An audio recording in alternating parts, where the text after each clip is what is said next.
Assalamualaikum warahmatullahi wabarakatuh. Perkenalkan, nama saya Muhammad Hanif Rafiansyah dengan nomor NIM 2400100340076 dari kelas A. Di video ini saya ingin memenuhi tugas UTS dari keprofesian PNF yang dengan dosen pengampu Bapak Heri dan juga Ibu Lia. Di sini saya ingin membahas tentang keprofesian PNF.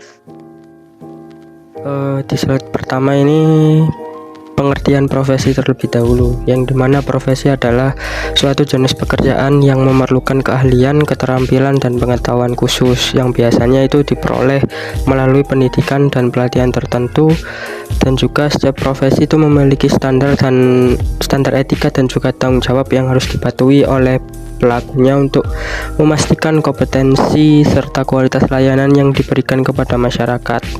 Selain itu juga profesi tersebut biasanya diakui oleh organisasi yang memegang peran penting dalam pengembangan ilmu pengetahuan dan pengawasan kode etik di bidang terkait. Keberadaan profesi juga berkontribusi dalam meningkatkan kesejahteraan sosial karena para profesional menjalankan tugasnya dengan prinsip tanggung jawab dan integritas.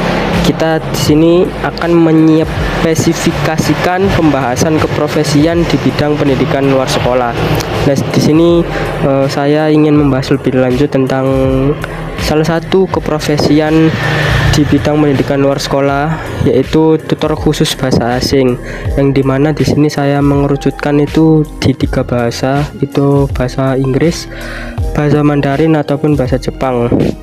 Yang dimana di sini saya menyesuaikan itu dengan metode hybrid atau pengajarannya itu bisa online juga offline.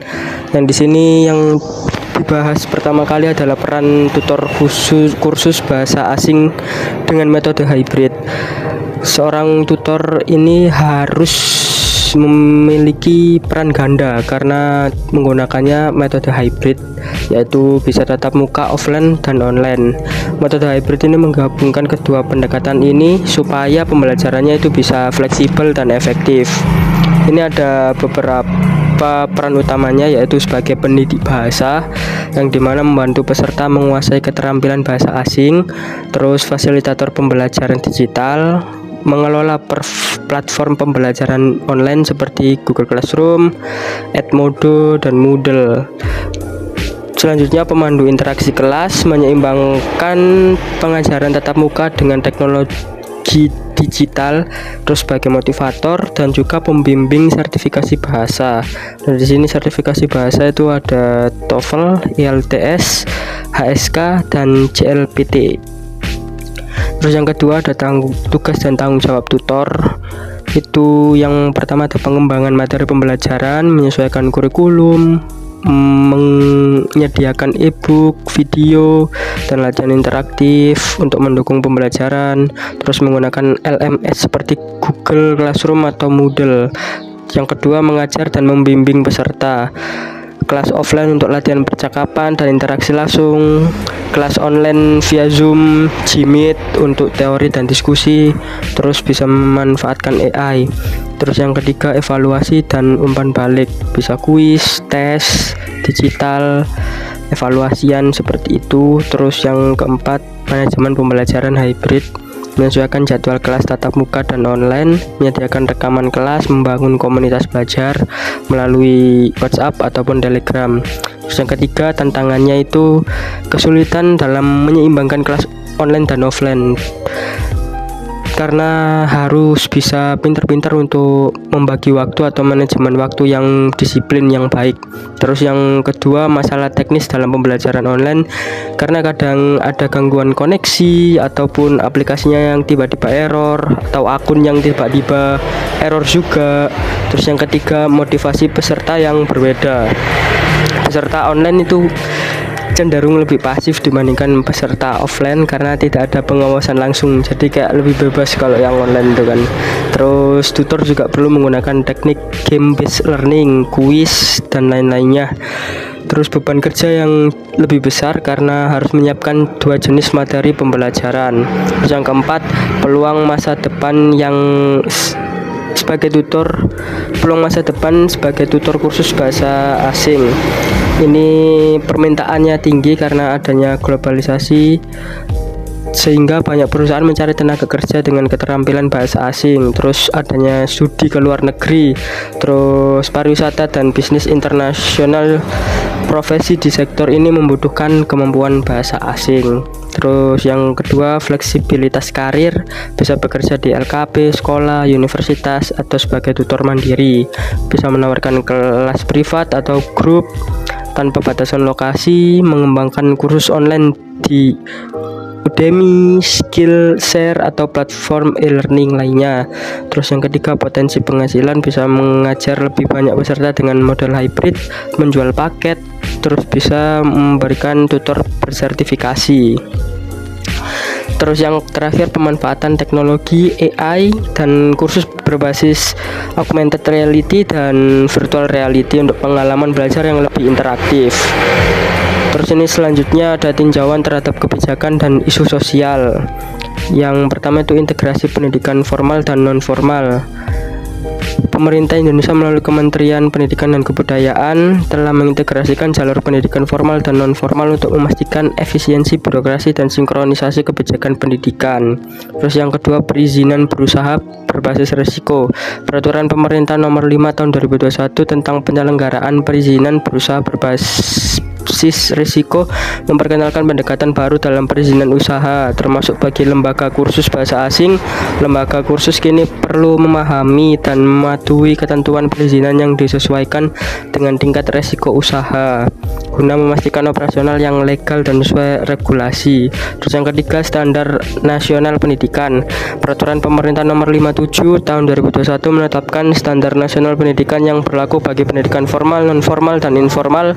Standar ini mencakup kurikulum, evaluasi hasil belajar, akreditasi, dan sertifikasi yang semuanya relevan bagi lembaga kursus bahasa asing dalam menjaga kualitas dan standar pengajaran mereka. Terus di sini ada keterampilan yang dibutuhkan di masa depan untuk tutor kursus bahasa asing dengan metode hybrid ini. Yang pertama ada keterampilan pembelajaran berbasis teknologi, menguasai learning management system, yaitu seperti Google Classroom, Moodle, dan Canvas untuk mengakses daring, memanfaatkan AI.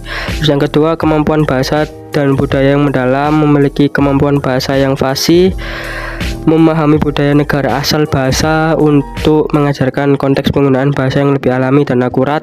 Terus yang ketiga, kreativitas dalam pengajaran. Yang keempat, keterampilan komunikasi yang efektif. Kelima, kemampuan adaptasi dan problem solving. Terus manajemen waktu dan kelas. Terus untuk keterkaitan profesi tutor kursus bahasa asing dengan SDGs, itu yang pertama ada SDGs keempat, pendidikan berkualitas untuk meningkatkan akses pendidikan bagi semua orang. Terus yang kedua ada SDG 8, pekerjaan layak dan pertumbuhan ekonomi. Di sini untuk meningkatkan daya saing tenaga kerja. Terus yang ketiga ada SDG 10 untuk mengurangi kesenjangan dengan memberikan akses pendidikan kepada kelompok yang rentan. Terus SDG 16, perdamaian, keadilan, dan kelembagaan yang kuat untuk meningkatkan pemahaman antar budaya dan toleransi. Dari sini refleksi pribadi dan rencana karir. Untuk rencana pengembangan diri, menguasai yang seperti tadi itu, menguasai LMS dengan memanfaatkan Google Classroom, AI, AR, dan VR untuk pembelajaran yang lebih interaktif, mengasah keterampilan mengajar dan pelatihan teaching metodologi, storytelling. Dan yang ketiga, membangun jaringan dan pengalaman, bergabung dengan komunitas dan mengikuti seminar atau workshop, mengajar di LKP, sekolah bahasa atau platform e-learning, berjejaring dengan ahli bahasa, menggait lulusan bahasa Inggris, Mandarin, dan Jepang untuk membangun tim tutor, membuka kursus dengan metode hybrid yang profesional. Terus yang kelima, membangun kursus online dan branding, mengembangkan kursus berbasis hybrid dengan media sosial dan platform digital, strategi pemasaran digital untuk menjangkau lebih banyak peserta. Alasan tertarik karena profesi ini berdampak luas dalam pendidikan dan pemberdayaan masyarakat, serta membantu peserta menguasai komunikasi untuk membuka peluang kerja dan memahami budaya global. Di sini kesimpulannya bahwasanya profesi tutor kursus bahasa asing dengan metode hybrid ini memiliki peran penting dalam pendidikan dengan menggabungkan metode offline dan online untuk mengajarkan bahasa Inggris, Mandarin, dan Jepang untuk lebih fleksibel dan juga bisa mengikuti perkembangan teknologi dan kebijakan pendidikan digital. Selain itu juga membuka peluang kerja. Profesi ini juga berkontribusi dalam mengurangi kesenjangan pendidikan, dan saya tertarik dengan profesi ini untuk meningkatkan keterampilan bahasa, menguasai teknologi pembelajaran, serta membangun tim pengajar yang ahli. Dengan strategi yang tepat, profesi ini tidak hanya menjanjikan secara finansial tetapi juga berdampak besar pada dunia pendidikan dan pemberdayaan masyarakat. Mungkin itu dari video ini. Bila ada kurangnya mohon dimaafkan. Wassalamualaikum warahmatullahi wabarakatuh.